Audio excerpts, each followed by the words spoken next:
उत्तराखंड के पहाड़ों की आवाज, आपकी आवाज। सर आपका नाम? जी, मैं डॉक्टर ओम प्रकाश नौटियाल। मैं वैसे मुंबई में हूँ मैं, लेकिन मेरा गांव धरियाँव है, पट्टी कटुलसियों।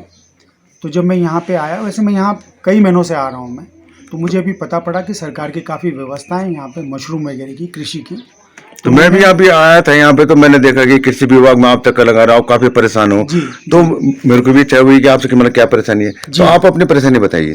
जी, बहुत बहुत धन्यवाद आपका। ये तो संजोग हुआ कि मैं यहाँ पे खड़ा था, आप आ गए और फिर मैंने आपसे बात करी, क्योंकि परेशानी चाहे मेरी हो चाहे किसी की भी हो, सामाजिक दृष्टि से वो सबको तकलीफ देती है, समय बर्बाद होता है।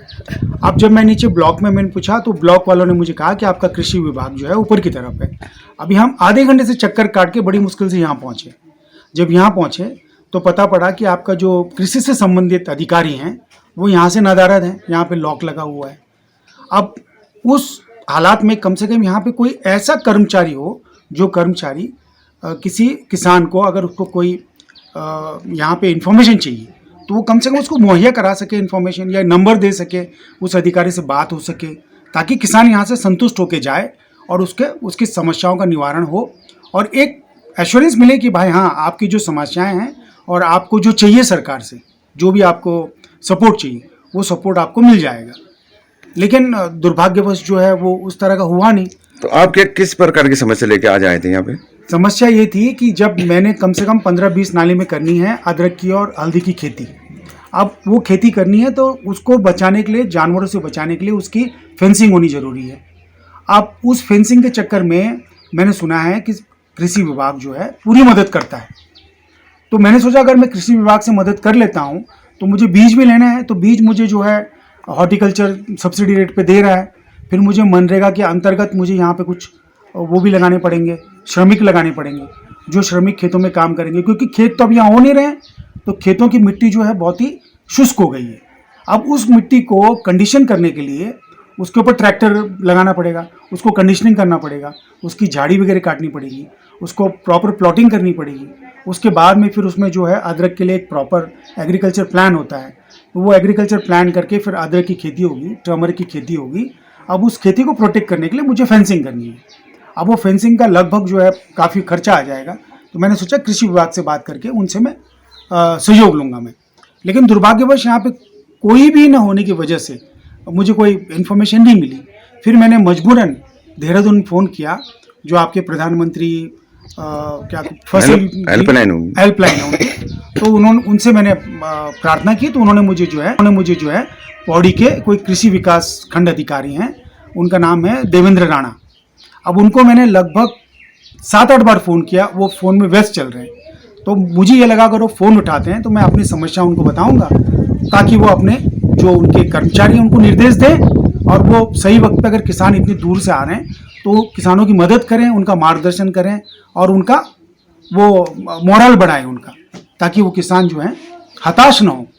तो जैसे कि मैंने देखा कि आपको खेती में काफी रुचि है, लग रही है कि तो हमारे उत्तराखंड में ये है कि खेती बटी हुई खेती है। तो मैं ये आपसे पूछना चाहता हूँ कि अगर बाय चांस मतलब ये सरकार अगर इस खेती को चकबंदी करवा देती है तो आप इसके पक्ष में क्या बात रखते हैं? मतलब चकबंदी चाहते हैं आप या नहीं चाहते? आप जैसे आप चकबंदी की बात कर रहे हैं, मैं आपको बताऊं तो मेरे क्या होता है कि कई गाँव में जो है गोल खाते चल रहे हैं, कई गाँव में।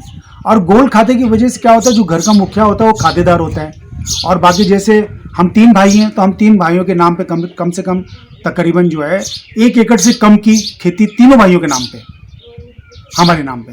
तो अब ये है कि 2 खेत यहाँ हैं, 2 खेत वहाँ हैं। अब चकबंदी क्या होगा, चकबंदी करने का मतलब होता है कि हमको उसमें एक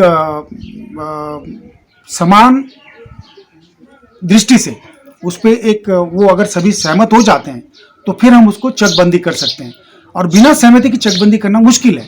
लेकिन फिर भी मेरा प्रयास ये है कि मेरे 2 खेत के आसपास अगर गाँव वालों के खेत हैं तो उनसे मैं मीटिंग करके, उनसे मैं रिक्वेस्ट करके उस खेत को कम से कम स्ट्रेच करूं, मैं 15 से 20 नाली स्ट्रेच करूं, उस एरिया को कवर करूं और मैं जिंजर की और टर्मरिक की खेती करूं। अगर मुझे इसमें सफलता मिलती है तो फिर मैं आपके पॉली हाउस में जाऊंगा।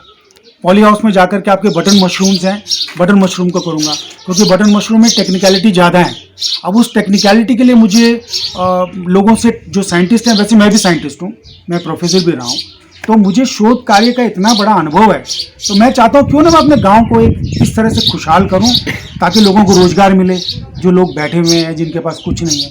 एक और मुझे एक उत्साह मिलेगा मुझे कि भाई मैंने जो एक प्रयास किया, प्रयास सफल हो गया, और उससे मैं सारी खेती को फिर मैं आयुर्वेदिक की जो वनस्पतियां हैं उसके लिए मैं उसको एक्सप्लॉइट करूंगा। नहीं, जैसे आप बोल रहे कि अगल बगल के लोगों से हम खेती ले लें, अगर सरकार स्वैच्छिक चकबंदी अगर कर देती है और आपको एक ही जगह मिल जाए तो उसमें तो आपका और ज्यादा अच्छा फायदा होगा और आपका के पूरे गांव वालों का फायदा होगा। तो इस बारे में आपका क्या कहना है? जी, अगर आपने बिल्कुल सही बात कही है।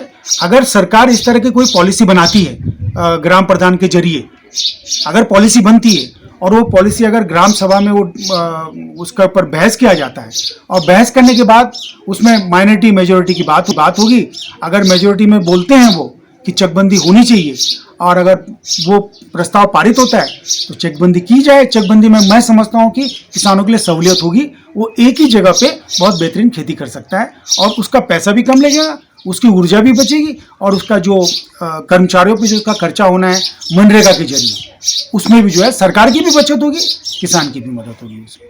ठीक है, बहुत बहुत धन्यवाद। Thank you so much. Thank you. जय उत्तराखंड, पहाड़ से जुड़ी खबरों को वॉइस ऑफ माउंटेन्स आपके लिए लगातार ला रहा है। यदि आपने हमारा चैनल अभी तक सब्सक्राइब नहीं किया तो प्लीज सब्सक्राइब कीजिए, घंटी बजाइए, शेयर कीजिए, कमेंट्स कीजिए और लाइक जरूर कीजिए। देखते रहिए वॉइस ऑफ माउंटेन्स। वाला दीनू पे से की समालियावा ए जावा